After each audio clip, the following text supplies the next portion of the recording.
오늘 우리 성경 말씀 우리 마가복음 우리 13장입니다. 마가복음 13장 1절 2절입니다. 우리 마가복음 13장 우리 1절 2절 같이 보십시다. 마가복음 우리 13장 우리 1절 2절입니다. 마가복음 13장 우리 1절 2절 보십시다.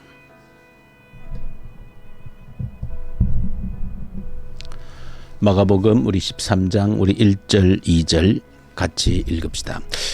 예수께서 성전에서 나가실 때에 제자 중 하나가 이르되 선생님이여 보소서 이 돌들이 어떠하며 이 건물들이 어떠하니이까. 예수께서 이르시되 내가 이 큰 건물들을 보느냐. 돌 하나도 돌 위에 남지 않고 다 무너뜨려지리라 하시니라. 아멘.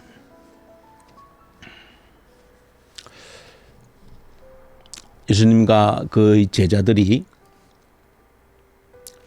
아마 성전을 다 이렇게 조망할 수 있는 그런 위치에서 주고받은 대화로 그렇게 보여집니다. 오늘 제자들이 예수님께 하고 있는 이 말을 보면 이 당시의 제자들이 또 당시의 제자들뿐 아니라 예루살렘에 살고 있는 많은 유대인들이 가지고 있었던 그 생각을 엿볼 수 있는 그런 내용입니다. 특별히 예루살렘 성전에 대해서 이 당시의 유대인들이 가지고 있었던 마음이 어떤 마음인가 하는 것을 이 제자들의 질문을 통해서 정확하게 드러내고 있습니다. 우리가 정확하게 한 가지 추측할 수 있는 것은 요즘도 우리가 아주 그 높은 빌딩 또 어떤 나라에서 가장 높은 그런 빌딩을 랜드마크다 그렇게 이야기합니다. 100층이 넘고 어마어마한 그런 빌딩 그 한 나라 한 도시를 대표할 수 있는 그런 빌딩을 랜드마크다 그렇게 하는데 아마 당시에 예루살렘에 있는 이 예루살렘 성전은 유대인들에게 그 예루살렘의 랜드마크와 같은 그런 건물이었다 하는 것을 충분히 미루어 짐작을 할 수 있습니다. 왜냐하면 이 당시 예루살렘 성전은 성경적으로 보면 제2성전이라 그렇게 할 수 있습니다.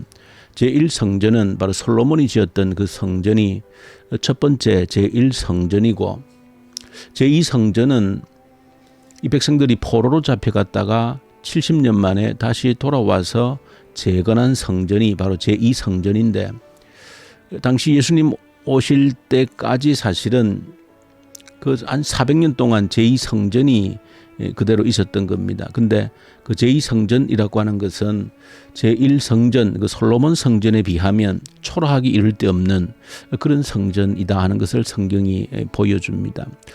그래서 예수님 당시 예수님 오실 그쯤에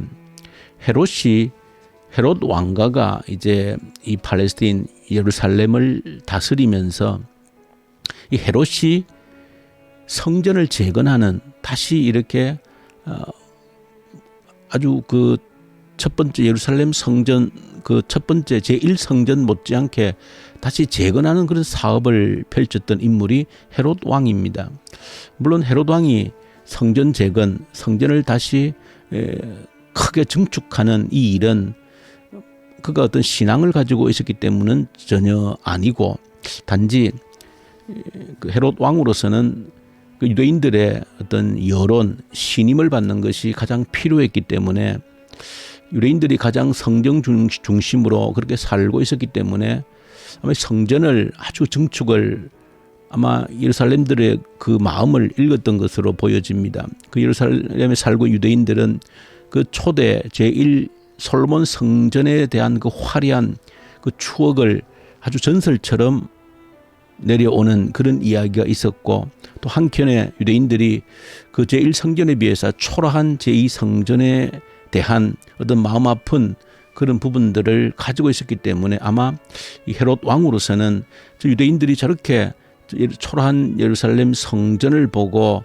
안타까워하고 있는 마음을 알고 있었기 때문에 헤롯 왕으로서는 저 유대인들이 저렇게 성전에 정말 제1 예루살렘 성전을 그리워하고 그 솔로몬 성전을 그리워하는 그런 모습을 헤롯이 누구보다 잘 알고 있었기 때문에 유대인들의 마음을 얻으려면 저 성전을 정말 제1 솔로몬 성전 못지않게 화려하게 증축해 준다라고 하면 예루살렘 모든 유대인들의 마음을 얻어낼 수 있다. 내 정치 기반으로 삼을 수 있다. 이것 때문에 성전을 증축한 겁니다. 성경에 보시면 예수님 오실 때 벌써 46년째 성전을 증축하고 있다. 그렇게 기록을 하고 있습니다. 그러니까 적어도 그 제2 예루살렘 성전 초라했던 그 성전을 헤롯이 국고를 들여서 46년 동안 증축을 해오고 있는 겁니다. 그러니까 지금 그 성전의 모습이 현재까지 남아있진 않지만 그러나 이런 미루어서 짐작해 보건대 이 당시 예루살렘 성전이 46년 동안 증축해 오면서 그것도 한 개인이 아니라 국가적인 사업으로 증축해 오면서 당시에 그 예루살렘 성전이 얼마나 크고 화려하게 증축이 되어졌는지 또 오늘 제자들의 이 말을 보면 그야말로 예루살렘은 랜드마크가 되어져서 오늘 제자들 마음속에 말하고 있는 이 말투를 보면 제자들이 그 예루살렘 성전에 대해서 굉장히 어떤 자부심을 가지고 있다 하는 것을 보게 되어집니다. 예수님, 저 성전이 보입니까? 저 화려한 저 엄청난 성전 어떻게 보입니까? 그런 말 속에는 이 제자들이 그 당시 최고의 그 건축물 정말 예루살렘의 자랑거리 그것을 보고 제자들 아마 자랑스러워서 자부심을 가지고 예수님께 했던 그런 말로 보여지는 겁니다. 이런 제자들의 질문을 받은 예수님께서 오늘 2절에 너희들이 저 예루살렘 성전 정말 46년 동안 증축해 오고 있는 인간의 모든 당시로 보면 과학과 건축물의 총 어떤 결산과 같은 저런 예루살렘 성전 건축물을 두고 자랑스러워하는 정말 자부심을 가지고 있는 그 제자들에게 예수님은 저 예루살렘 저 큰 화려한 성전 돌 하나 돌 위에 남지 않고 다 사라질 것이다. 그런 예언의 말씀을 제자들에게 주고 있는 본문이 오늘 본문입니다. 그러면서 13장에 기록되어져 있는 내용은 마지막 종말에 대해서 주님 다시 오심에 대해서 기록하고 있는 내용이 오늘 이 본문의 말씀이고 오늘 이 본문의 말씀 마지막 때의 내용을 기록한 말씀을 보면 제자들이 그 엄청난 랜드마크와 같은 예루살렘 성전을 보고 자랑스러워하고 있을 때 예수님께서는 그것은 사라진다는 겁니다. 돌 하나 돌 위에 남지 않고 철저하게 사라질 것이라는 겁니다. 그러면서 예수님은 이 마지막 때를 말씀하시면서 사라지지 않을 것에 주목하라는 말씀을 하고 있습니다. 오늘 이어지는 말씀을 보시면 너희들이 주목하고 있는 저 예루살렘 성전은 돌 위에 돌 하나 남지 않고 사라질 것인데 그러나 사라지지 않는 것이 있다. 그렇게 가르치고 있는 겁니다. 하나님 말씀은 영원히 사라지지 않는 것이다. 영원한 것이다. 그렇게 말씀하시면서 마지막 때에 일어날 이 종말의 일들을 주님 다시 오시게 될 그 일들을 말씀하고 있습니다. 언제 주님 다시 오시는가?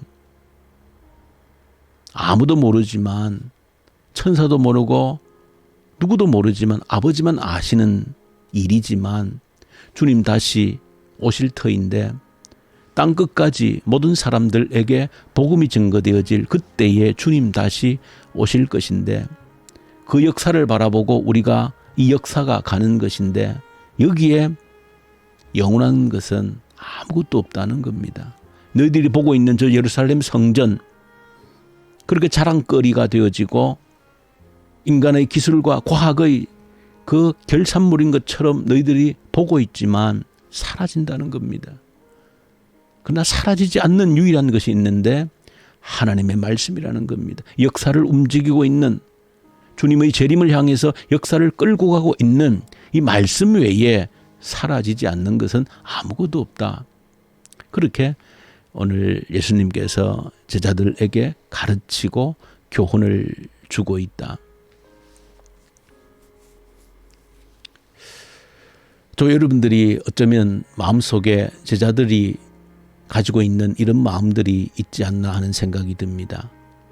랜드마크와 같은, 아니면 오늘날 기술 문명이 만들어낸 그런 것들을 보고 가슴 뿌듯해하고 자랑스러워하는, 마치 영원할 것 같은 그런 것들이 우리 마음속에 자리 잡고 있는 것들이 많이 있지 않나 하는 생각이 듭니다.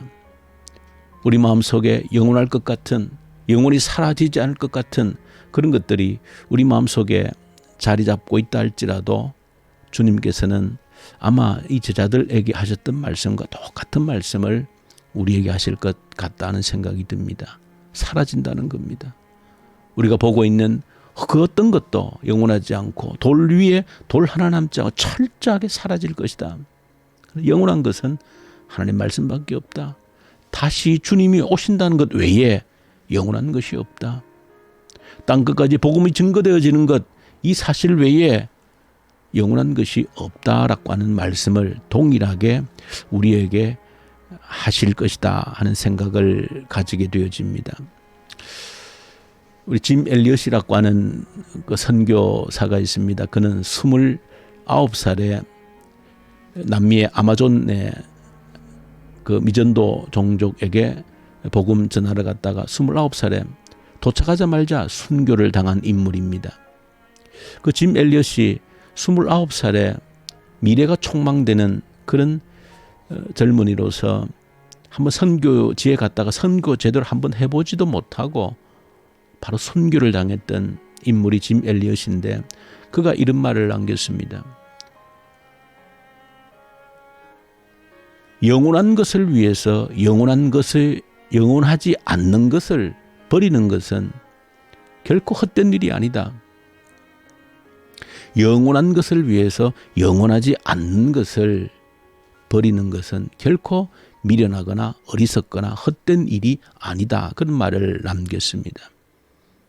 영원한 것을 위해서 영원하지 않는 것을 버리는 것은 결코 헛되거나 허무하거나 미련한 일이 아니다. 이후에 그의 삶은, 그의 말이 헛되지 않고 거짓말이 아닌 것을 증명해 주고 있습니다. 그가 남긴 선교의 역사가 우리에게 말을 해줍니다. 오늘 우리가 신명기 마지막 34장에 보시면 모세의 마지막 죽음을 우리에게 보여주고 있습니다. 근데 우리가 주목하고 한번 보셔야 될 것은 모세가 죽었는데 120세에 죽었다, 그렇게 기록합니다. 근데 그 모세의 죽음을 성경은 신명기 34장에서 정확하게 보여줍니다. 그가 죽을 때에 그의 눈이 흐려지지 아니했고 그의 기력이 쇠하지 아니했다, 그렇게 기록합니다. 그러니까 모세는 죽었는데 그의 눈이 흐리거나 그의 기력이 다해서 죽은 것이 아니다, 그렇게 기록하고 있는 겁니다. 우리는 흔히 우리의 죽는 것은 우리의 기력이 다했기 때문에 죽는 것이다, 그렇게 우리가 일반적으로 생각하고 있지만 모세의 죽음은 그런 죽음이 아니었다는 겁니다. 그러면서 모세의 일생을 평가하기를 그는 살아있는 동안의 평생을 하나님과 얼굴과 얼굴을 대면해서 보았던 그런 사람이다, 그렇게 평가하고 있습니다. 영원한 말씀이신 하나님을 얼굴과 얼굴로 대면해 살았던, 그처럼 하나님께 가까웠던, 영원히 사라지지 않는 말씀을 가까이 했던 그런 인물임을 그렇게 표현하고 있는 겁니다. 그렇게 살았던 모세는 죽을 때 기력이 다해서 죽은 것이 아니라는 겁니다. 눈이 흐려서 죽은 것이 아니라는 겁니다. 이것을 볼 때 한 가지 저희 여러분들이 이런 어떤 결론을 저는 내릴 수 있겠다는 생각이 듭니다. 영원하지 않는 것을 주목하고 사는 사람은 결국 죽을 때 어떻게 죽는가? 기력이 다해서 죽는다는 겁니다.